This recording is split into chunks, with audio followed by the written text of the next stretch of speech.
ചെമ്പനീർ പൂവിന്റെ ഇനി വരാൻ പോകുന്ന ഒരു അടിപൊളി അപ്കമിംഗ് എപ്പിസോഡ് റിവ്യൂ ആണ് പറയുന്നത്. അങ്ങനെ നീലിമയുടെ കയ്യിൽ നിന്ന് വാങ്ങിച്ച 50 ലക്ഷം രൂപ മുടക്കിക്കൊണ്ട് സുധി ഒരു ഇലക്ട്രോണിക് ഷോപ്പ് തുടങ്ങുകയാണ്.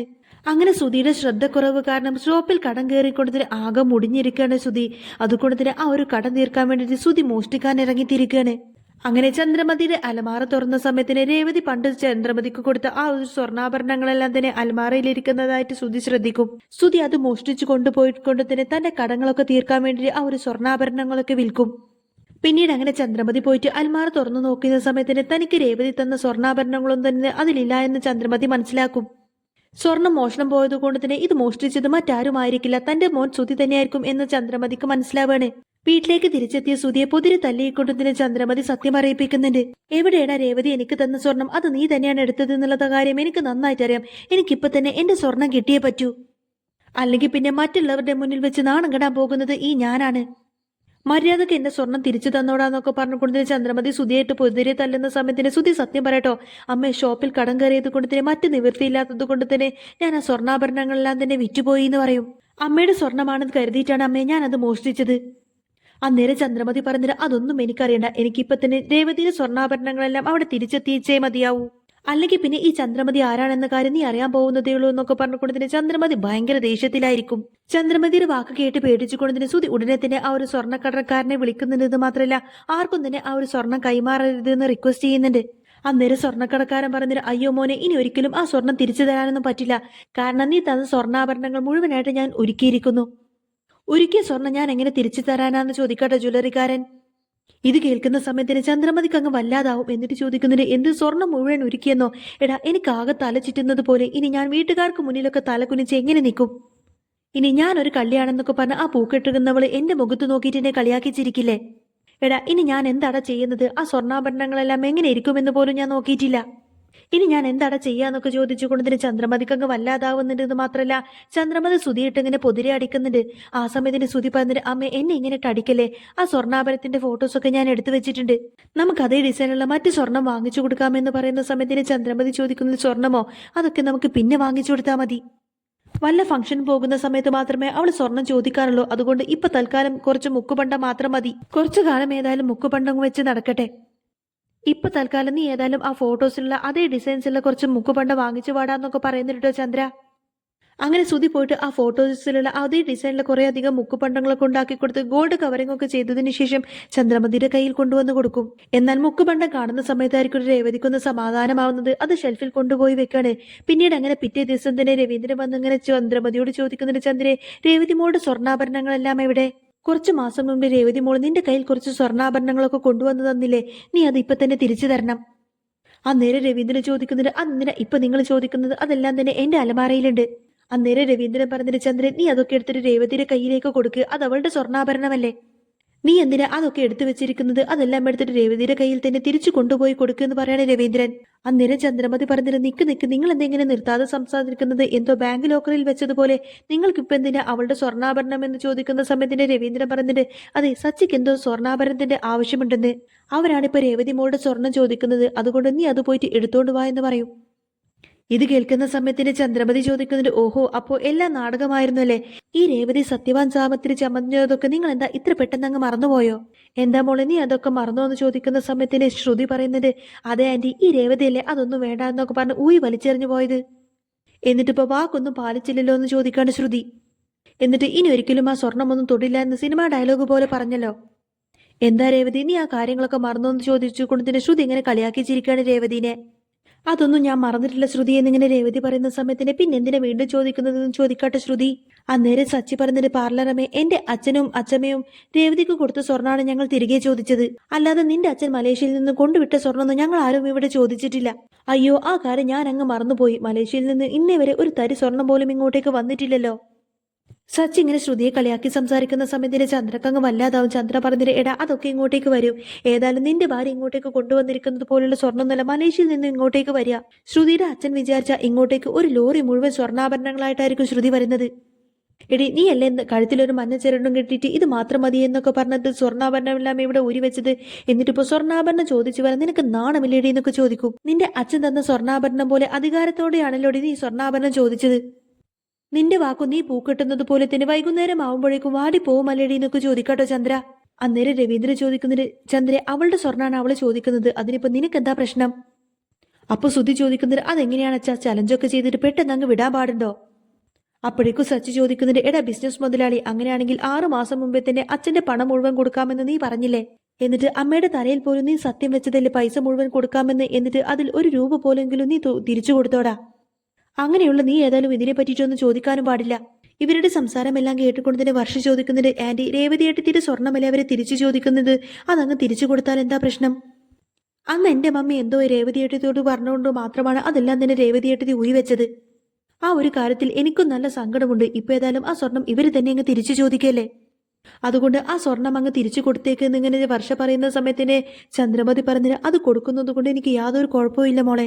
ഇവളുടെ ഗോൾഡ് അല്ലെങ്കിലും എന്റെ അൽമാറയിൽ വെച്ചിട്ട് ഞാൻ എന്ത് ചെയ്യാനാ?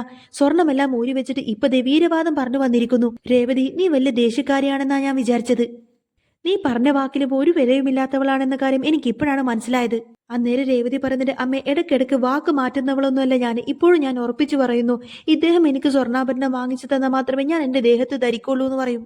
എങ്കിൽ പിന്നെ നീ എന്തിനാണ് ഈ സ്വർണ്ണം ചോദിക്കുന്നതെന്ന് ചോദിക്കാട്ടെ ചന്ദ്ര.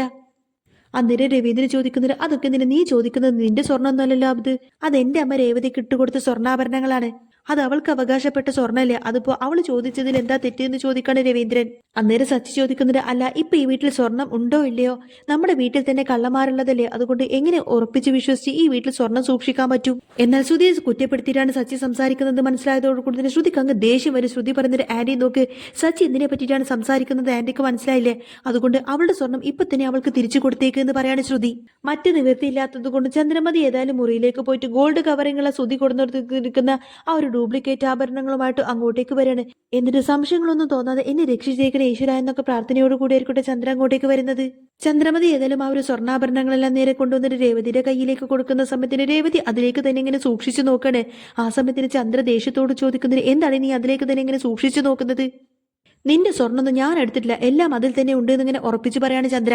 അന്നേരം എനിക്കെല്ലാം അറിയാമേ എന്നൊക്കെ പറഞ്ഞ് രേവതി സച്ചിയെ കൂട്ടിക്കൊണ്ടതിന് പുറത്തേക്ക് പോവാണ്. അന്നേരം നിക്ക് അതെടുത്ത് നിങ്ങൾ എങ്ങോട്ടേക്ക് പോവാന്ന് ചോദിക്കുന്ന സമയത്തിന് രവീന്ദ്രൻ പറഞ്ഞിട്ട്, അവരെങ്ങോട്ടെങ്കിലും പോവട്ടെ, അതൊക്കെ നീ എന്തിനാ ചോദിക്കുന്നത് ചന്ദ്രേ? നിങ്ങൾ ഏതായാലും പോയിട്ട് വാ മക്കളെ എന്നൊക്കെ പറഞ്ഞുകൊണ്ടായിരിക്കും രവീന്ദ്രൻ അവരവിടെ നിന്നും പറഞ്ഞു വിടുന്നത്. അന്നേരം ചന്ദ്രമതി പറയുന്നതിന്, പറ്റില്ല, ഇപ്പൊ രേവതി ഇവിടെ നിന്നും എങ്ങോട്ടേക്കും പോവാനൊന്നും പറ്റില്ല. രേവതിക്ക് അടുക്കളയിൽ ഒരുപാട് പണികളുണ്ട്, രേവതിക്ക് അടുക്കളയിൽ ഭക്ഷണമൊക്കെ വെച്ചുണ്ടാക്കാനുണ്ട്, ചോറും കറികളൊക്കെ വെച്ചുണ്ടാക്കാനുണ്ട് എന്നൊക്കെ പറഞ്ഞ് ചന്ദ്രമതി രേവതിയെ പോവാൻ അനുവദിക്കുന്നില്ല. ആ സമയത്തിന് രവീന്ദ്രൻ ചോദിക്കുന്നുണ്ട്, നിന്റെ കയ്യിൽ എന്താ ചന്ദ്രേ കുഴപ്പം? ഭക്ഷണമൊക്കെ നീ തന്നെ ഇന്ന് വെച്ചുണ്ടാക്കിയാൽ മതി എന്ന് പറയും. സച്ചി രേവതി ഏതായാലും നേരെ ഒരു സ്വർണ്ണക്കടയിലേക്കായിരിക്കും പോകുന്നത്. അവിടെ വെച്ചുകൊടുത്തിന് അവർ ഒരു ചെയിനായിരിക്കും നോക്കുന്നത്. 4 പവന്റെ സ്വർണ്ണ ചെയിൻ വാങ്ങാൻ വേണ്ടിയിട്ട് എത്ര രൂപയാവും എന്നൊക്കെ ചോദിക്കുന്നിട്ട് അവര്.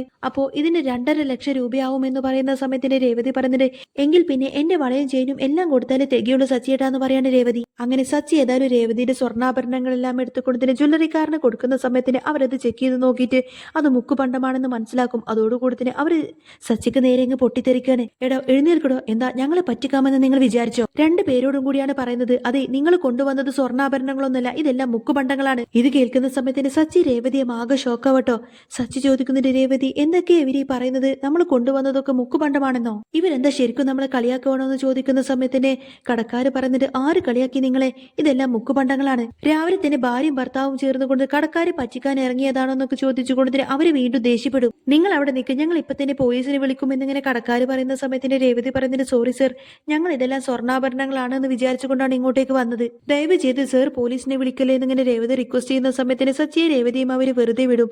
ഏതായാലും ഒത്തിരിയധികം നിരാശയോടുകൂടി സച്ചി രേവതിയും തിരിച്ച് വീട്ടിലേക്ക് തന്നെ വരുന്നത്. സച്ചി പറഞ്ഞിട്ട്, രേവതി നമ്മുടെ വീട്ടിൽ വെച്ച് ഇങ്ങനെ ഒരു കള്ളത്തരം ചെയ്യുന്ന ഒരേ ഒരാള് മാത്രമേ ഉള്ളൂ, അത് എന്റെ ഏട്ടൻ സുധിയാണ്. ഏതായാലും അവൻ കിട്ടി ഞാനിന്ന് നല്ലത് കൊടുക്കുന്നുണ്ട് എന്നിങ്ങനെ സച്ചി ദേഷ്യപ്പെട്ട് പറയുന്ന സമയത്തിന് രേവതി ചോദിക്കുന്നുണ്ട്, അതെങ്ങനെ അയാൾ എടുക്കും? സ്വർണ്ണാഭരണം മുഴുവൻ അമ്മയുടെ കയ്യിലായിരുന്നില്ലേ? അന്നേരം സച്ചി പറഞ്ഞിട്ട്, അതെ അമ്മയുടെ കയ്യിൽ തന്നെയാണ്, പക്ഷെ അവൻ അമ്മയെ പറ്റിച്ചതായിരിക്കും. നിനക്ക് ശരിക്കും അവനെ അറിയില്ല രേവതി, സത്യമെല്ലാം തന്നെ ഞാൻ കാണിച്ചു തരാമെന്നൊക്കെ പറഞ്ഞിട്ട് സച്ചി ഭയങ്കര ദേഷ്യത്തിൽ നേരെ സുധീരുടെ അടുത്തേക്ക് വന്നിട്ട് സുധീനെയിട്ട് പൊതിരെ അടിക്കാണ്. സത്യം പറയടാ, നീ രേവതിയുടെ സ്വർണ്ണാഭരണങ്ങളെല്ലാം തന്നെ മോഷ്ടിച്ചതല്ലേ? അല്ലെങ്കിൽ പിന്നെ നിനക്ക് എങ്ങനെ പെട്ടെന്ന് 4 ലക്ഷം രൂപ ലോൺ അടക്കാൻ പറ്റി? അന്നേരം ആ പൈസയൊക്കെ ഞാൻ എന്റെ ഫ്രണ്ടിന്റെ അടുത്ത് നിന്ന് കടം വാങ്ങിയതാണെന്ന് നുണ പറയാട്ടോ സുധി. അന്നേരം സച്ചി പറഞ്ഞത്, ഇവന്റെ ഫ്രണ്ട്സിനെയൊക്കെ ഞാൻ കണ്ടിട്ടാണ് വരുന്നത് അച്ഛാ, അവരൊന്നും ഇവൻക്ക് 1 രൂപ പോലും കൊടുത്തിട്ട് സഹായിച്ചിട്ടില്ലെന്ന് പറഞ്ഞു. പിന്നെ എങ്ങനെയാണ് നിനക്ക് 4 ലക്ഷം രൂപ ലോൺ അടക്കാൻ കിട്ടിയതെന്നൊക്കെ ചോദിച്ചുകൊണ്ട് തന്നെ സച്ചി ഇങ്ങനെ ദേഷ്യപ്പെടുന്നതും കേട്ടുകൊണ്ടായിരിക്കട്ടോ ചന്ദ്രമതി അങ്ങോട്ടേക്ക് വരുന്നത്. ചന്ദ്രമതി പറയുന്നുണ്ട്, അവൻ എങ്ങ് വിട്ടേക്ക്, അവൻ ഒരു തെറ്റും ചെയ്തിട്ടില്ല. ഈ സച്ചി കുടുംബത്തിൽ വേണമെന്ന് വിചാരിച്ച് ഓരോ പ്രശ്നങ്ങളൊക്കെ ഉണ്ടാക്കിക്കൊണ്ടിരിക്കാണ്ട് രവിയേട്ട, നിങ്ങൾ ഇത് കാണുന്നില്ലേ? രേവതി, നീയല്ലേ ഇങ്ങനെ വേണ്ടാത്ത കാര്യങ്ങളൊക്കെ ഇവനോട് പറഞ്ഞു കൊടുത്തിട്ട് ഇവൻ ഇങ്ങോട്ടേക്ക് കൂട്ടിക്കൊണ്ടുവന്നത് എന്നൊക്കെ ചോദിച്ചുകൊണ്ട് തന്നെ ചന്ദ്ര അങ്ങനെ രേവതിയോട് ദേഷ്യപ്പെടും. അന്നേരം രേവതി ചോദിക്കുന്നത്, അമ്മ ഈ വീട്ടിൽ എന്തെങ്കിലും പ്രശ്നമുണ്ടെങ്കിൽ അതിനൊക്കെ ഞാനാണോ കാരണക്കാരി? എനിക്ക് അച്ചമ്മ തന്ന സ്വർണ്ണാഭരണങ്ങളെല്ലാം തന്നെ പെട്ടെന്ന് മുക്കുപണ്ടമായി മാറിയെങ്കിൽ അതിനൊക്കെ ഞാനാണോ കാരണക്കാരി? എല്ലാ കുറ്റങ്ങളും എന്തിനാ എന്റെ തലയിലേക്ക് വെച്ച് തരുന്നത് എന്നൊക്കെ ചോദിച്ചുകൊണ്ടിന് രേവതി അങ്ങ് ദേഷ്യപ്പെട്ടിട്ട് ചന്ദ്രയോട്, എന്താണ് നീ എന്നോട് കയർത്ത് സംസാരിക്കുന്നു എന്നൊക്കെ ചോദിച്ചുകൊണ്ടിന് ചന്ദ്രക്ക് അങ്ങ് ദേഷ്യം വന്നിട്ട് രേവതി അടിക്കാൻ വേണ്ടിയിട്ട് കയ്യോങ്ങുന്ന സമയത്തന്നെ രവീന്ദ്രൻ വന്നിട്ട് ആ ഒരു കൈ അങ്ങ് തടഞ്ഞു വെക്കും. എന്നിട്ട് പറഞ്ഞിട്ട്, ചന്ദ്ര വേണ്ട, നിന്റെ ഈ ദേഷ്യം ഒന്നും രേവതി മോളോട് വേണ്ട. എന്നിട്ട് സുധിയോട് ചോദിക്കുന്നത്, എടാ സുധി, സത്യം പറയടാ, എന്താണ് ശരിക്കും സംഭവിച്ചത്? അപ്പോഴേക്കും ചന്ദ്രമതി സുധിക്ക് ഇങ്ങനെ വക്കാലത്തുമായിട്ട് വരുന്ന സമയത്തിന്, നീ മിണ്ടരുത് ചന്ദ്ര എന്ന് പറയണേ. എന്നിട്ട് പറയട സുധി, എന്താ സംഭവിച്ചതെന്ന് ചോദിക്കുന്ന സമയത്തിന് ശ്രുതി പറഞ്ഞത്, അങ്കിൾ വെറുതെ സുധീനെ എങ്ങനെ കുറ്റപ്പെടുത്തരുത്. അന്നേരം സച്ചി പറഞ്ഞിട്ട്, പാർലർ അമ്മയെ അവന്റെ അച്ഛൻ അവന്റെ അടുത്താണ് സംസാരിക്കുന്നത്, അതിന്റെ അടുക്ക് പാർലർ അമ്മ വന്ന് സംസാരിക്കണ്ടെന്ന് പറയും. അപ്പോഴേക്കും സുധി പറഞ്ഞിട്ട്, അതേടാ, ഞാൻ തന്നെയാണ് സ്വർണം വിറ്റത്, എനിക്ക് മറ്റൊരു മാർഗവും ഇല്ലായിരുന്നു അച്ഛാ. പിന്നെ കടം വാങ്ങിയ പണമൊക്കെ എനിക്ക് തിരിച്ചു കൊടുക്കണ്ടേ? അമ്മയാണ് എന്നോട് പറഞ്ഞത് രേവതിയുടെ സ്വർണ്ണമെല്ലാം തന്നെ അൽമാറയിൽ ഇരിപ്പുണ്ടെന്ന്. അമ്മ പറഞ്ഞതുകൊണ്ട് മാത്രമാണ് ഞാൻ സ്വർണ്ണാഭരണങ്ങളെല്ലാം എടുത്ത് വിറ്റത് എന്നൊക്കെ പറയട്ടെ സുധി. സുധിക്ക് ഏതായാലും ശ്രുതിയുടെ മുന്നിൽ വെച്ച് രക്ഷപ്പെടാൻ വേണ്ടിയിട്ട് ചന്ദ്രമതിയെ കുറ്റക്കാരിയാക്കാണ് സുധി. അന്നേരം രേവതി പറഞ്ഞിട്ട്, അമ്മക്ക് വേണമെങ്കിൽ എന്റെ സ്വർണ്ണാഭരണമെല്ലാം തന്നെ വിറ്റോ, അതൊന്നും എനിക്ക് ഒരു പ്രശ്നമല്ല. പക്ഷെ അതിന് പകരമായിട്ട് അമ്മ എനിക്ക് മുക്കുപണ്ടം കൊണ്ടുവന്നു തന്നില്ലേ, അതാണ് എനിക്ക് ഏറ്റവും കൂടുതൽ വിഷമമായത് എന്ന് പറയും. അമ്മ ചെയ്തതിൽ എന്താ ന്യായമുള്ളത് എന്നിങ്ങനെ രേവതി ചോദിക്കുന്ന സമയത്തിന് ചന്ദ്രക്കങ്ങ് വല്ലാതാവും. അപ്പോഴേക്കും സച്ചി വന്നിട്ട് ചോദിക്കുന്നുണ്ട്, എടാ കള്ള, നീ എന്തിനാണ് ഇങ്ങനെയൊക്കെ ചെയ്തത് എന്നൊക്കെ ചോദിച്ചുകൊണ്ട് സച്ചി വന്നിട്ട് സുധിയായിട്ട് പൊതിയായിട്ട് അടിക്കും. എന്നാൽ ഒരു പട്ടിയെ പോലെ സച്ചി ഇങ്ങനെ സുധിയായിട്ട് അടിക്കുന്നത് കണ്ടുകൊണ്ടതിന് ചന്ദ്രക്ക് സഹിക്കാനേ കഴിയുന്നില്ലട്ടോ. ചന്ദ്ര പറയുന്നുണ്ട്, വിടട, അവനെ വിട്ടേക്ക്, അവനെ വെറുതെ വിടുന്ന് പറയുന്ന സമയത്ത് തന്നെ രവീന്ദ്രൻ പറഞ്ഞിട്ട്, എടി ഈ അടിയൊക്കെ ശരിക്കും നിനക്കാണ് തരേണ്ടത്. നീ ശരിക്കും ഒരു അമ്മയാണോ? സ്വന്തം മകനെ നീ ഇങ്ങനെ വളർത്തി നാശാക്കിയില്ലേ? നീയും നിന്റെ മകനും ചേർന്നിട്ട് എന്തൊക്കെയാണ് ചെയ്തു വെച്ചേക്കുന്നത്? നീ ഒരു പെരും കള്ളിയാടി എന്നൊക്കെ പറഞ്ഞുകൊണ്ടതിന് രവീന്ദ്രൻ വല്ലാതെ അങ്ങനെ കുറ്റപ്പെടുത്തി സംസാരിക്കാണ് ചന്ദ്രയെ. ഏതായാലും ഈ ഒരു സംഭവത്തോട് കൂടി തന്നെ രവീന്ദ്രന് ഭയങ്കര അങ്ങ് ദേഷ്യം വരികയാണെന്ന് മാത്രമല്ല, ചന്ദ്രയെ അടിക്കാൻ വേണ്ടിയിട്ട് ഇങ്ങനെ കയ്യോങ്ങുന്ന സമയത്തിന് സച്ചി വന്ന് തടയുന്നുണ്ട്. വേണ്ടാച്ച, അമ്മയെ അടിക്കല്ലേ, ഇതെല്ലാം അവന്റെ തെറ്റ് തന്നെയാണ്, വെറുതെ അമ്മയെ കുറ്റക്കാരിയാക്കൊന്നും വേണ്ട. നീ ഏതോ വലിയ വീട്ടിലെ പെണ്ണിനെ കല്യാണം കഴിച്ചു, ഞാൻ വെറും ഒരു പൂക്കാരിയെ കല്യാണം കഴിച്ചു എന്നൊക്കെ പറഞ്ഞ് നീ എന്നെ എപ്പോഴും കളിയാക്കാറില്ലേ? എന്നിട്ട് എന്തിനാണ് എന്റെ ഭാര്യയുടെ സ്വർണ്ണം എടുത്തുകൊണ്ട് പോയിട്ട് നീ വിറ്റത് എന്നൊക്കെ ചോദിച്ചുകൊണ്ട് സച്ചി ഇങ്ങനെ ശ്രുതിയായിട്ട് അടിക്കാണ്. അപ്പോഴേക്കും ശ്രുതി ചോദിക്കുന്നുണ്ട്, സച്ചി നീ എന്തിനാ എന്റെ ഭർത്താവിനായിട്ട് അടിക്കുന്നത് എന്ന് ചോദിക്കുന്ന സമയത്തിന് സച്ചി ചോദിക്കുന്നുണ്ട്, പിന്നെ ഇവൻ ചെയ്ത പ്രവൃത്തിക്ക് ഞാൻ എന്താ ഇവനെ മാറിയിട്ട് പൂജിക്കണോ? അന്നേരം രേവതി ചോദിക്കുന്നുണ്ട്, ശ്രുതി, ഇപ്പോഴും നിന്റെ ഭർത്താവ് ചെയ്തത് തെറ്റാണെന്ന് നിനക്ക് തോന്നുന്നില്ലല്ലോ എന്ന് ചോദിക്കുന്ന സമയത്തിന് ശ്രുതി പറയുന്നുണ്ട്, ഞാൻ ഒരു ദിവസം മുൻപാണ് അറിഞ്ഞത് ശ്രുതി ഇങ്ങനെ ഒരു തെറ്റ് ചെയ്തു എന്ന്. ഇങ്ങനെ ഒരു തെറ്റ് ചെയ്യുന്നതിന് മുൻപേ തന്നെ ഞാൻ അറിഞ്ഞിരുന്നെങ്കിൽ ഉറപ്പായിട്ടും ഞാൻ ഇവനെ വിലക്കിയേനെ എന്ന് പറയും. അന്നേരം രവീന്ദ്രൻ പറഞ്ഞിട്ട്, ഇവനെ പ്രസവിച്ച് ഇവളാണ്, എന്തിനാണ് നീ ഇവനെങ്ങനെ സപ്പോർട്ട് ചെയ്യുന്നത്? ചന്ദ്രെ, നീ ഇനി ഒരിക്കലും എന്നോട് സംസാരിക്കരുത്. ഇനി ഏതായാലും എന്റെ ഭാര്യയായിട്ട് നീ എന്നോട് സംസാരിക്കാൻ വരണ്ട എന്നിങ്ങനെ ചന്ദ്രയോട് പറയുന്ന സമയത്തിന് ചന്ദ്രക്കങ്ങ് വല്ലാതാവും.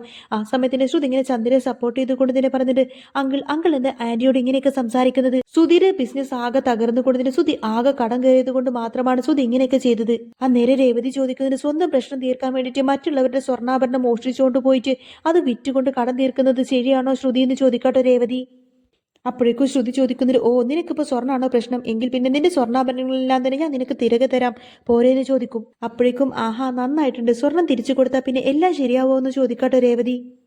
അപ്പോഴേക്കും ചന്ദ്ര ചോദിക്കുന്നത്, എടി നീ കൊണ്ടുവന്ന സ്വർണം പോലെയാണല്ലോ നീ ഇങ്ങനെ ഉറഞ്ഞു തോന്നുന്നത്, ഇദ്ദേഹം കൊടുത്ത കാശിന് വാങ്ങിച്ച സ്വർണ്ണല്ലേ അത് പോയിട്ടുണ്ടെങ്കിൽ തന്നെ നിനക്ക് എന്താ പ്രശ്നം എന്നൊക്കെ ചോദിച്ചുകൊണ്ടതിന് ചന്ദ്രമത് ഇങ്ങനെ രേവതിയോട് തട്ടിക്കയറുകയാണ്. അപ്പോഴേക്കും ചന്ദ്രയോട് അങ്ങ് ദേഷ്യപ്പെട്ട രവീന്ദ്രൻ, എടി വായടക്കടി, ഇനി സംസാരിച്ചു പോവരുത്, നീയൊക്കെ ശരിക്കും ഒരു അമ്മ തന്നെയാണോ? ശ്രുതിക്ക് ഇങ്ങനെയുള്ള ചതിയൊക്കെ പറഞ്ഞു കൊടുത്തത് നീയല്ലേ അവനെ അങ്ങനെയൊക്കെ വളർത്തി വെച്ചിരിക്കുന്നത്? അവൻ സ്വർണം മോഷ്ടിച്ചിട്ടുണ്ടെങ്കിൽ തന്നെ അത് നിന്റെ കുറ്റാണ്, എന്നിട്ട് നീ എന്തിനാ അതിന് രേവതി എങ്ങനെ കുറ്റപ്പെടുത്തുന്നത്?